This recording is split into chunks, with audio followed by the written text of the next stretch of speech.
અમારી સમ્રાટ સમાચાર ચેનલ સબસ્ક્રાઇબ કરો, લાઈક કરો, કોમેન્ટ કરો અને જોતા રહો પળે પળના દરેક પ્રકારના સમાચારો।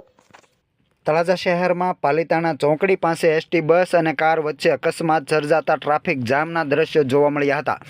ભાવનગર જિલ્લાના તળાજા શહેરમાં પાલિતાણા ચોકડી પાસે એસટી બસ અને કાર વચ્ચે અકસ્માત સર્જાયો હતો। અકસ્માતના પગલે આસપાસના વિસ્તારમાં ટ્રાફિક જામના દ્રશ્યો જોવા મળ્યા હતા। જો કે સદનસીબે કોઈ જાનહાનિ થવા પામેલ ન હોવાનું જાણવા મળ્યું હતું।